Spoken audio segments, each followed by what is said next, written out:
Computers. I love them, you love them, but don't you think they're just a little too dang big? Gross. What I'd rather have is something small, like the Fractal Ridge. Look at that, it's just little. I mean, it's not the littlest you can get, but it's pretty dang small. At just 12.6 liters, it supports up to a 3 and maybe even a half slot graphics card that's over 337 millimeters in length. Let's take a look. I live in a small apartment because I live in Vancouver and real estate prices are absolutely obscene, which is why I like small computer. This Fractal Ridge comes in white, but it also comes in black. And that's the one we're gonna unbox today and build a computer in. Ooh, what fun. So we got Ridge accessories. I appreciate Fractal's attention to detail and just putting in a clearly labeled box. It's not just a nondescript box that you will forget in the future. We have a block that I am uncertain as to what it's for. And we have a base stand. So this case can be mounted both vertically and horizontally, depending on where you want to put it. We got a bunch of screws. We got a PCIe Gen 4 adapter. Interesting. I thought we had a riser cable. Inside the box is the case itself, nice recyclable paper packaging, and some nice, I can't remember what this is, PFT?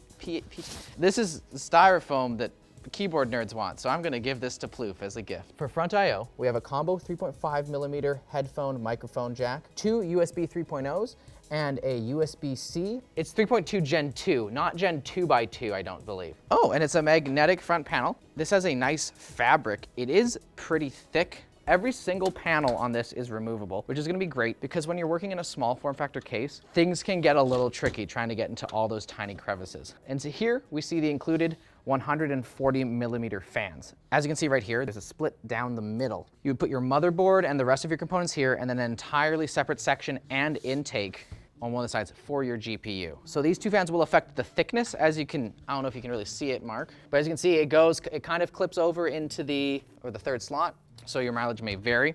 I also appreciate captive thumb screws. That makes things a lot easier. So these side panels, they don't like just slide off. They actually have these two ball mounts, or what are these called? I don't know. They got those two balls that you stick in there. So this top panel is actually screwed in on both sides on a 140 millimeter fan. And no one does that anymore. So here's where you can mount the 80 millimeter fans. Sadly, we can't mount on the top because we have our I/O cables that come in here, as well as a pass-through cable so that we can mount our power supply, which is going, I think this is where the power supply is. We do have to take this off to get our power supply in there. So we're just taking off the top panel because we're gonna get to building. Now, from what I've seen so far, it looks like there is two 2.5-inch SSD mounts. For 3.5-inch drive mounts, it looks like there actually isn't any options, which is disappointing. I tend to store a lot of media and like having backups and stuff like that. And so usually my computer always includes some sort of large capacity hard drive. Instead of a riser cable, you can see they actually have a riser board. So this will plug into the motherboard and then it passes on through to this side so that you can plug your GPU in. A great value add. It's nice that they include that. There are still some cases that don't include it, or they include it for an extra cost. Usually it's like $30 or $40. Cable management looks okay in an empty case. It looks like we'll have a decent amount of space in this kind of middle area, but it can always get hairy once you get hardware involved. We have some mounting channels along this middle bar right here that are actually specifically for cables. Other than that, I don't see other specific mounting points. I guess around here if you're running a cable along the edge. But we'll see what happens when we build it after this message from our sponsor. Thanks to Secret Lab for sponsoring today's video. Secret Lab chairs are engineered to keep you incredibly comfortable for long hours at work and play. Their new Titan Evo 2022 chair keeps you feeling comfortable for longer. 4-way lumbar support, ultra comfortable line of different seat materials, and even more. I sit in one every single day and it served me quite well. All chairs come with up to a 5-year extended warranty and a 49-day return policy. And if you don't know if you love a chair by 49 days, then you don't know anything. So that's a pretty solid return policy. Head to the link in the description and check out Secret Lab today. For our build today, we have a few options. We've brought some things because I want to make some tests for sizing and fitting.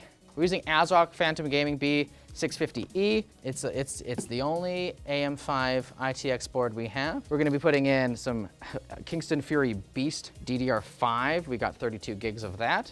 A Ryzen 7600X and it will be cooled by an NHL12. Now, CPU cooling is gonna be probably the biggest sacrifice you'll have to make if you're going for a gaming machine here. There is just not much vertical space for cooling. You're not gonna be able to get a super large cooler. This does have radiator support. Basically where these fans are, you can fit a 280 millimeter rad. That basically will limit you to probably a single slot graphics card at best, and those don't really exist unless you're water cooling, which would be a pretty bold loop to try and put a 240 or a 280 millimeter rad in here. I'm not gonna try it.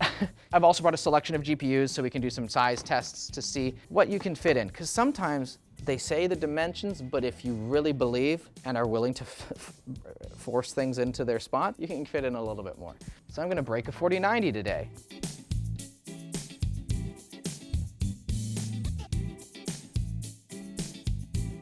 The maximum cooler height is 70 millimeters, which is not very tall. Yes, 66 millimeters tall, so it just slides in under it. Something we won't be able to do is put a 120 millimeter fan on the top. We probably will not have space for that. Yeah, oh no, it's a solid. We've encountered some fitment issues with our selected cooler.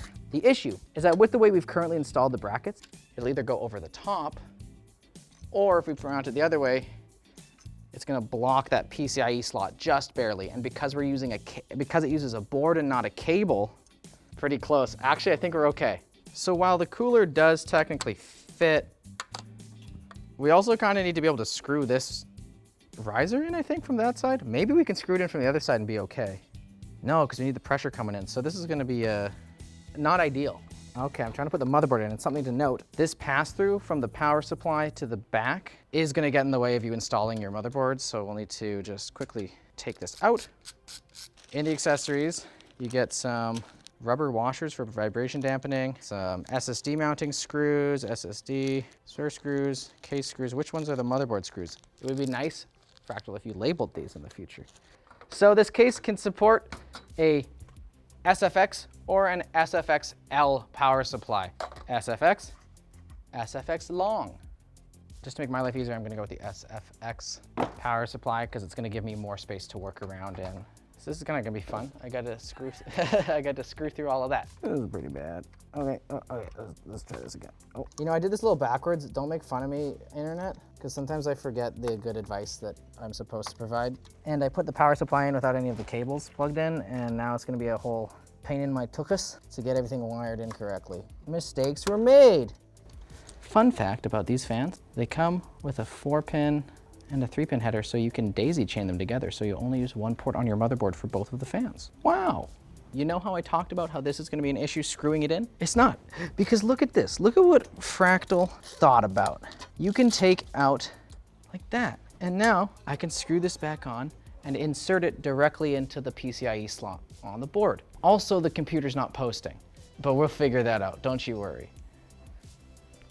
We put everything into the case, we tried to test to see if it worked, and it didn't. After a little bit of troubleshooting, we're here on another day, and we have a new entire system in it. Turns out that it was the CPU that was the issue. So now we have a ROG Strix X570i motherboard with a Ryzen 5800X CPU. We have 32 gigabytes of DDR4 3600 mega transfers per second RAM. And then the rest is the same.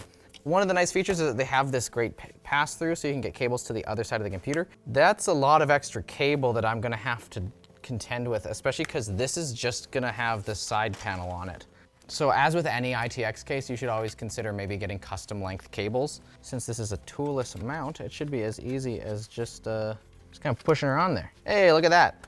Yeah, I was like, Fractal gave us the included cable ties, which is great because as you can see, there's a lot of cables here. As I showed earlier, there are these 80 millimeter fan mounts just in here. You won't be able to fit them in with the 140s just because of this lip. You might have to do the 140s afterwards. Also, you should know that this removes some of the potential height of your GPU. I think using these 80 millimeter fans at the top It's not a terrible idea. This is the divider. That means that this case is not separated into 2 chambers. So as your CPU heats up, that's gonna kind of just exist because there's no intake or outtakes on the CPU side. You're kind of gonna rely on your CPU fan just pulling away heat or blowing heat out. We have it configured to blow upwards and exhaust heat, taking it away from the motherboard. But if you start to saturate it, it is gonna kind of just linger in the case. So this might be a better way to get some more exhaust.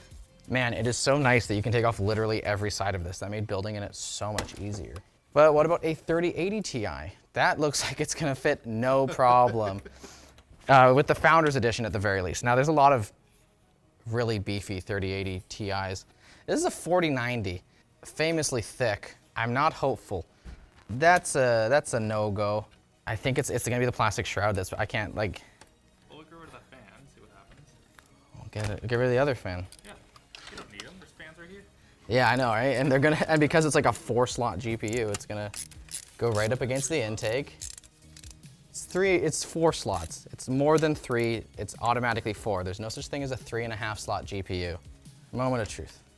So dang close. If we just get a little bit of a extending action going. Oh, yo! Shut the front door. Does it actually go in? What is it? What is preventing me from succeeding here? Holy crap, if this actually works. I don't think that this is actually designed to support cards this big, but we're going to places where Fractal would probably not recommend going. Who says, I need a 4090, but I also need small form factor? Again, it's slightly separated, so we're probably gonna be okay. Come on, just a little bit of that. Just a little bit of that. And then, are they supposed to go in there? These slide into these little brackets I gotta slide this thing into. This is such a heavy card. What? Huh? But then this is not mounting. I don't know how it would work with another card then. Oh my God, what have I done? I'm bending the shit of this case. It's okay, it's metal, it bends back. Yeah, that came off. They give you this little extender that extends the height here. So now we're cooking with gas. If you want a 4090, and I don't recommend doing this, you're gonna wanna have at least one of these little bracket parts unattached because you're gonna need some bending to happen here. Yeah, it'll get back into shape. It's just like me. I say that every year. How am I gonna connect the power?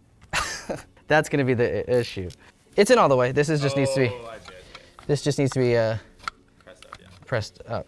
So I think we're gonna frickin' do. Oh no, I forgot about this piece. Shut up. We're still good. Hell yeah, We're still good. So we're using a little bit of extra manpower. Yeah. Yeah, you've got ample extra manpower, Val. Because this is not how it's supposed to go, and we need to put a little bit of extra pressure to get these screw holes to line up. We're almost there. I'm just getting this last panel screwed on. We put a 4090 in it. I guess through our bending and tomfoolery, this button doesn't really press at the front now when we put the magnetic front panel on. So that doesn't really press in like it used to. And maybe even is actually pressing it right now and is turning it off. I think that's literally what's happening. This is $130, which is a really good value for a small form factor case. These can get very, very expensive. There's lots of $250 like specialty cases that are gonna be of a similar size to this. Thermally, this looks like it won't be the best performer. It's probably not as ideal as say a sandwich layout where you can fit a couple more radiators, but at just 12.6 liters, I think Fractal has really succeeded in making a product that is both accessible, not just by price, but to build in, and would be a great place to begin if you want to start messing around with small form factor stuff. So you can either put it vertically on this stand, you'd put it on the stand like this, or you can mount it horizontally. Now the eagle-eyed among you might have noticed that there's some random little big holes all over this. That's not just for mounting fans, it's also for mounting this case on its side. And then you can have your case in a console-like fashion, so if it fits, so it can fit in as a home theater PC. You can keep hearing it turning on and off. I think Fractal has a winner on their hands. This is a great case at a great price. It's easy to build in. It's very flexible in terms of configurations. Thermally, I think it will perform pretty well. I have heard some other reviews saying that there have been some issues just because you're limited by your CPU cooler height. You could put in a rad, but then that's gonna get all sorts of complicated over on this side. But 130 bucks, it's an awesome deal. Good job, Fractal. I really like this case. I kind of want it for myself. If you like this video, why don't you go and watch our video on the Fractal North, which is a bougie ass looking case. I can say bougie ass. Can I say that?